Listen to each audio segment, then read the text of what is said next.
Innovation is in our veins. Soon the whole world will know our names. Sharing our knowledge and freedom reign. We here for the people, you know it's our way. Setting foundations is part of the dream. It doesn't matter if you're new to the game. Listen up now, cause we all gon' say, elevate, elevate, elevate, higher, elevate, elevate, elevate, higher. We gon' rise up, we all gon' shine. Work through adversity, stay on the grind. Elevate, elevate, this is our time. Elevate, elevate. Welcome to the Elevate Podcast, everyone. It's so great to have you all on one more time. It's your boy Josh, and I'm grateful to be back on with you yet again. I'm about to drop kick someone in the throat right now. I'm so fired up. I took every ounce of energy for me to get this whole show set up today. The reason why this isn't going to be live and it's setting up as a premiere on YouTube is because my internet connection's a piece of trash. And as well as I might be playing ball hockey at the same time. Yes, I play ball hockey. I'm a loser, baby. So why don't you kill me? Yep, just out here to get some cardio for lacrosse season. You know what I'm saying? That's what we're doing. So grateful to be on with you. We have so much to get into. Trudeau lands on Colbert, talk some things, talk some stuff. Some of it true, some of it maybe not so true, and maybe some of it this guy just wants to put on a show for us all to watch. That happens. We get into the points that he hit on, what Colbert was trying to hit on, and all that. So it was crazy today on Twitter, or I should say X, of what was happening post that appearance as he's down there for some United Nations stuff. Secondly, in correlation, in follow-up to that response or that performance that we saw in Colbert, is the real facts. The real numbers of what's happening and going on in the country, so that you can't or don't allow politicians to gaslight you into thinking everything's great. Everything's awesome. It was really interesting to watch it all transpire on social media, and as well, we're getting Doug Ford doing some funny things. That'll be a nice little 5 minutes, but we are grateful to be back on with you. I'm grateful to get this party started. I am praying. As I said, I've been having some internet issues. I'm hoping we can get through all of our videos today without issue. Hoping we do. But first off, just want to give a shout out to the Elevate Podcast. You know, the show that you're watching right now. We are launching our first newsletter to your inbox this Friday. So if you're interested and want to get the news stories that we couldn't include in the show to your inbox on a Friday, we give you the top of the top of the top. We make sure the creme de la creme. We make sure it is unreal insights and stories. Come right to your inbox. You go to the elevatepodcast.ca, scroll down or scroll over, depending on which device you're looking at, and go down to find out when we post, yada, yada, yada. Put your first name in, put your email, and you will be on our list, and stories will be coming to your inbox this Friday. Oh yeah, baby, it feels good. So, moving on. Justin Trudeau talks unicorns and rainbows with Stephen Colbert and offers a glimpse of what his re-election bid could look like. I wish I could say the Star was exaggerating. Yes, there was mention of unicorns and rainbows that apparently Canada has. Obviously, I'm being facetious to a degree. It was mentioned in passing as a bit of a joke about how amazing Canada is, this, that, the other. Let's get into what was kind of discussed on the show, shall we? First off, this was interesting. Trudeau was talking about in the context of how Canada's role on the global stage is to help other countries, help other people out. When we can, help them out. When we can, give them money. When we can, give them the shirt off our backs to help when we can. Well, he was talking about his relationship with Haiti, and let's just say, let's just watch it. We have a role of bringing people together. Today, I was engaged in Haiti this morning. We're working hard on trying to work through that political crisis in a meeting that we'd gathered with a whole bunch of different leaders. And are your cats okay? Your cats and your dogs are fine. I'm going to move right past that one. I had a nice meeting with Malala to talk about women and girls in Africa. You know, I got to admit that was a good comedic timing on Colbert's part. Not a huge fan of Colbert in general, but that was kind of comical. See, just be able to, I don't know if Trudeau really believed he was going to get through that without the cats and dogs being mentioned. So it was kind of funny to see him squirm, kind of move himself around, trying a very political way to maneuver around a potential international incident. So, that I thought that was funny. But we get into the more serious things. Colbert, as per usual, is, a left-wing media shill in a lot of ways, and has to really hit make sure the talking points of the establishment. Whether, even though we talk about Canada, America, things are the same, things are different, whatever you want to say. The Democrat playbook is very similar to the Liberal playbook. They're going through a lot of the similar things, trying to institute very similar policies. So you have to admit that they're probably talking to each other at various points. Thus, when the media establishment down in the States has the Canadian Prime Minister on, they're going to hit a lot of the same talking points to make sure that he can hit all of his bases. So they were talking about the rise of right-wing extremism in the West and how it's really impacting Canada. The far right and flirtations with fascism at the very least. Flirtations with fascism, y'all. Even in Canada, your Conservative Party leader, your opponent there, has been called Canada's Trump. And I'm sorry about that. But I'm curious why at least some form of nativism or far-right xenophobia might grow in a country even as polite as Canada. Why do you think this is getting a foothold even in your country? But, see, that phrase, even in Canada, I mean, we're not some magical place of unicorns and rainbows all the time. There it We've is. got more than our fair share. But share the things that we've managed... Unicorns and rainbows. But the things that we've managed to do, we've had to work really, really hard at. I mean, universal health care was decades of trying to bring people together and make it happen. We've moved forward on world-leading fight against climate change with a price on pollution. We're moving forward with dental care for low-income Canadians. Hit all the check boxes, y'all. $10 a day child care. These $10 a day child care. That doesn't work. Yep. Hit all the check boxes. All right, we're going to have to just live with the lack of internet here these days. But essentially, that's kind of what he got at. Again, Colbert setting him up to knock it out of the park with far-right extremism and calling Pierre Poilievre Canada's Trump, as that's a talking point that's been talked about on social media, but as well as been talked about in the House of Commons. They've, on a couple of occasions, already called the Conservative Party here in Canada Maple MAGA, which is so dumb on so many levels. But it is what it is. And so we can expect this out of Colbert, that he'll set up Trudeau with this type of statement and trying to make this type of point that there's a rise of right-wing extremism in Canada. Yeah, the people who disagree with how you're going about things, ruining our country and starving people in the streets. Yes, those are those right-wing extremists that they warned you about. The ones who, care about other people, ones who care how we are viewed on the world stage. Ones who just want to buy a home. Maybe even just rent. Maybe we just want our kids to go to school and enjoy their lives. Those are the right-wing extremists that we've been warned about and been told about. So that seemed very disingenuous coming from Colbert. And last but not least, we'll kind of get into the last point that Trudeau made. Into next year's election, your party has lost some seats in Parliament. Your party is 17 points behind in the polls. And this week, your rivals are calling a vote to possibly force you out of office. Mm-hmm. Give the devil an election. Force an election. Okay, so that's going to happen. Snap election, I believe it's called. Mm-hmm. Is that true? I love that. Yeah.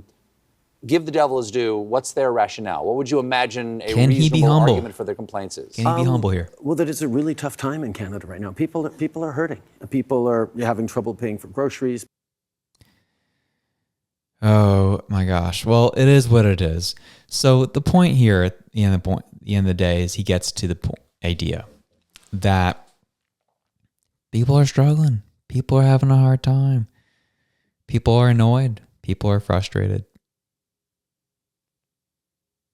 And he admits that, yeah, I may have had something to do with it. Or just, I'm in the figurehead. Of course they're going to be directing their frustrations at me. It's just, it is what it is. And that's why some people are going to be wondering if they can get an election going here. It was really funny earlier in this interview, Colbert's like, so how many times have you been voted in? I was like, I got 3. I've won 3 elections. Yeah, I mean, you won 1 and then you have asterisks on the other 2, meaning you had a minority government in back-to-back terms. And again, you can't really explain that to the American audience because they don't understand how their election system works, let alone how ours works, right? And people are just be like, oh yeah, he's the leader, so he keeps winning. Barely winning. So much so that he doesn't even have full control of the parliament unless he does things for other parties. Yeah. Doing a great job, isn't he? Oh, he's jumping. He's great. He's doing awesome. Best leader of our lifetime right here, Justin Trudeau. It was really interesting kind of the perspective he gave the international audience here of how well Canada's doing. It was funny watching X, read through X, and a lot of people being like, wow, it's so good to hear someone say something positive about Canada for a change. Unlike that Polyev, he keeps talking negatively about the country, talking her down. It's like, brother, Polyev isn't talking Canada down. Polyev is talking about all the things that this man has broken. And we want to get back to the Canada that we once were. We were once proud of. Not this gaslighting, inauthentic trash television. We want some real numbers. We'll show you some real numbers. This is posted by M. Pelche on X. Let's give you an idea. This is the United States here on the left-hand side. This is Canada on the right-hand side. Red line is housing prices. Blue line is disposable income of the individual. And this goes up to 2020. So this isn't even taking into account how bad it's been the last 4 years.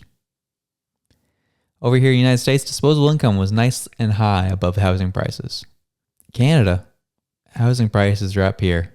Disposable income's way down here. House prices nearly tripling your disposable income. Yes, don't get me wrong. The Harper years, there are some definitely questionable decisions he made that aided in this. Pretty much anybody who was in power from like 98, 99 till now had a hand in a lot of this bubble that we're seeing. But Trudeau really made it worse, like exponentially worse. And so he wants to say how good Canada is, how great things are going. Yeah, we're having some tough times here and there. But overall, life's good. Canada's doing great. Yeah, Canada's doing great.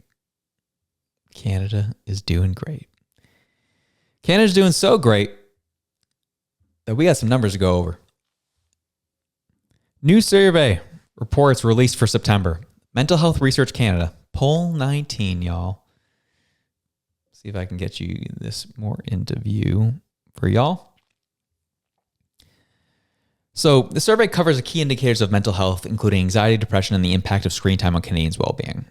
Results of this poll demonstrate the worst self-rated mental health indicators since the end of the pandemic, with more than 1 in 10 Canadians reporting high self-rated anxiety or depression. Self-rated, I think, is a really key part, but it's really interesting regardless.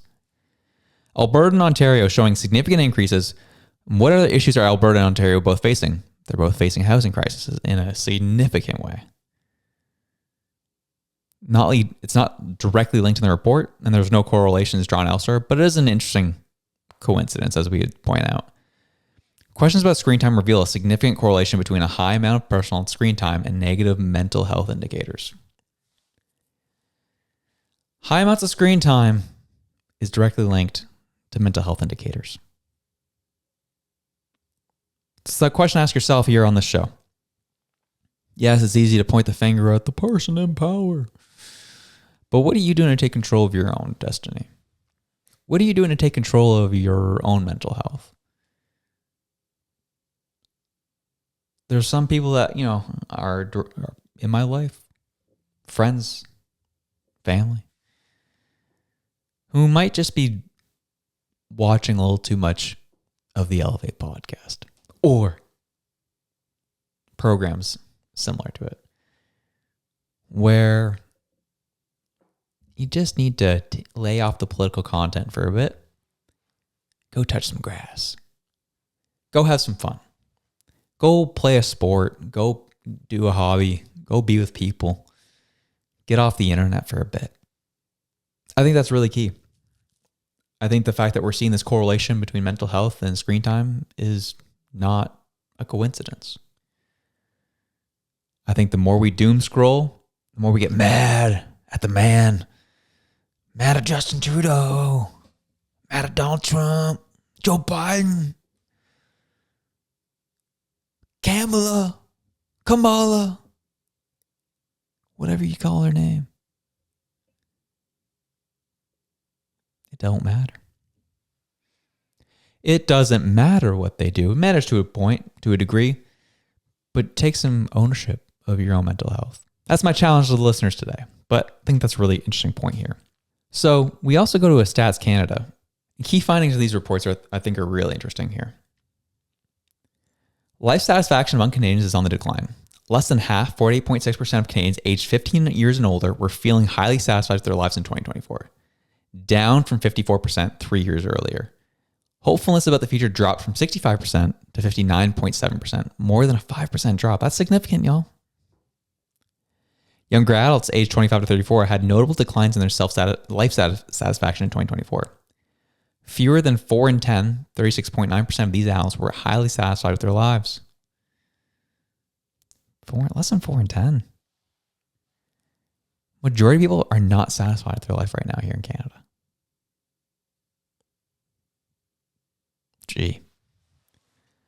Meanwhile, seniors aged 65 years and older maintain their high level of satisfaction, with 61.5% being happy with their lives. Financial difficulties are the things to blame. Canada has a greater share of people facing financial difficulties in 2024, 32.8%, than in 2021 of 18.6%. That's an increase of 14.2%.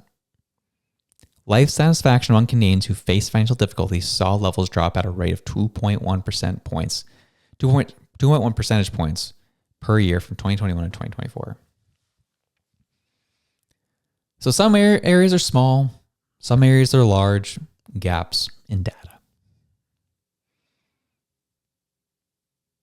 I don't think it really matters, because no matter which way you slice it, the numbers keep going down. Or they keep going up in terms of people being unhappy, and down in terms of people being happy. No matter which way you slice it, people are struggling.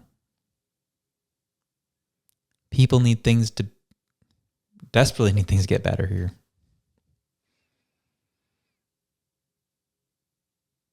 These are Reg's thoughts on all this data, which, if you were interested, which we all are, typically, Reg has some good thoughts on these things. This is his MO. This is his wheelhouse. This is exactly what he had to say. This data is not telling us anything that we don't already know. Working age adults are struggling. The current government trying to tell everyone that real GDP, inflation rate, and credit rating are good The current government trying to tell everyone that real GDP, inflation rate, and the credit rating are good feels like gaslighting. Notice how the government is very quiet on the life satisfaction survey or any well-being index. These indicators aren't useful to people. We need to look at GDP per capita, productivity, living wage indexes, CPI figures, and purchasing power parity, or even things like housing price to income ratio, housing affordability index, food affordability index. Lastly, even societal factors, food bank usage, 1.5 million people using it a month. The Edelman Trust Barometer, homelessness rates, deaths to suicide. 4,500 Canadians dying by suicide annually, typically men. Deaths due to addictions. Last but not least, Reg says, don't be gaslit. We will be watching all these indicators and trends. Don't let them keep you lying in the House of Commons about how awesome life is when we can go to the grocery store and see it's not awesome. When you can walk down the street and see the food bank and it's packed up. It's not great. It's not awesome. When you can't afford your rent, you can't afford your mortgage. And Trudeau hops on to Colbert. Oh, life's good. It's a little tough at times.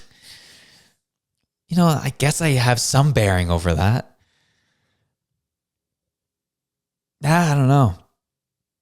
I can understand why people want an election. Because I'm the person who's in power. I'm not going to talk about there being a correlation to that or anything, but it's just I'm in a place of leadership, so people are naturally going to be upset with me. What a cop-out. Oh, man. On lighter news, but also sad news in homelessness. Doug Ford doing what he does best. Way to get people be able to get out of the encampments, get out of homeless. Get an application and drop it off one of these companies and start working. You need to start working if you're healthy. Bottom line, if you're unhealthy, I'll take care of you the rest of my life. Your life will take care of you. But if you're healthy, get off your ASS and start working like everyone else is. Very simple. Oh, shout out Doug Ford. Yeah, obviously the left-wing media really had a field day with that one. And rightfully so. I think it was I understand what he's saying. I understand the sentiment. I get the sentiment in a lot of ways. But man, it comes across a little daft. If you're homeless, get off your butt and get working. Yeah, I mean, I'm sure a lot of people who are homeless right now, like I'm talking about the people who just recently become homeless in the last 2 or 3 years. I'm sure a lot of them would like to work hard. But they're busy trying to find their next meal for their family, living out of a tent underneath a bridge right now.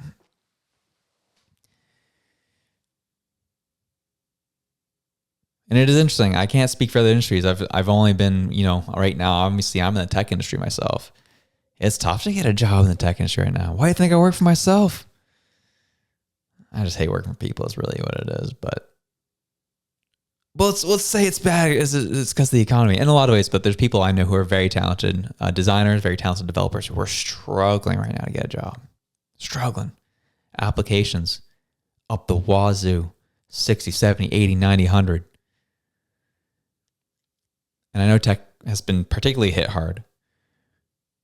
But I know we need workers in construction. But why we have a shortage of skilled workers? Our pipelines are broken. There's so many people needing jobs. There's so many people who are offering jobs. I hear it on both sides. I hear employers saying there's so many positions, and I see a lot of employees or potential employees saying there's next to nothing open. I can't get a job anywhere. They can't both be right, can they? What is actually going on? It's a question to ask yourself. This was kind of funny in its own way. But our systems are broken. The pipelines of talent to funding our trades, electricians, builders, it's broken. We can't get enough people into them. There's too much red tape, whether you're trying to build or you're trying to get into one of the trades. There's just too much red tape right now. It all comes back to government policy, unfortunately. We've made it too hard to be productive. Doug Ford, I just see him as a liberal in blue clothing. He's establishment through and through. I really do think his brother would be ashamed of what he's done. I was a big Rob Ford fan. The first person I ever voted for. He had his demons. He had his issues. But you look at his policies, you look at his track record, he did a dang good job, man. And he'd be the exact opposite of what this man is here. Say what you want. It is what it is. Let's get to our Wildcard segment, shall we? Have you dated every race, you think? I think so. Yeah. You've gone down the list. Yeah, I mean the big ones like the off-brand Asians. No.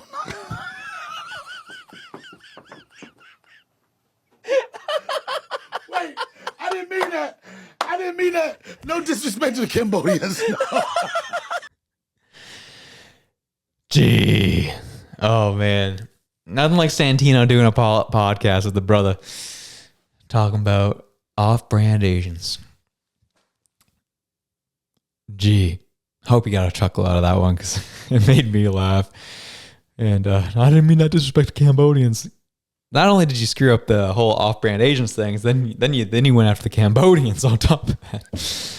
Oh, man. Comedy's great, isn't it? It's good to be able to not take yourself too seriously. And sometimes that's what we need. Laugh a little. Get outside. Go have some fun. Go do stand-up or something. Go do something crazy. Doing something inspiring. You as a listener is awesome. I think you're great. I think you're fantastic. Thank you for taking the time to listen. And we will be with you on Thursday. And following up with what happens in QP. Following what happens in Parliament. I'm sure as Justin Trudeau comes back from his trip down to the UN, I'm sure Polyev will have a few things to say about his Colbert appearance. It'll be very interesting.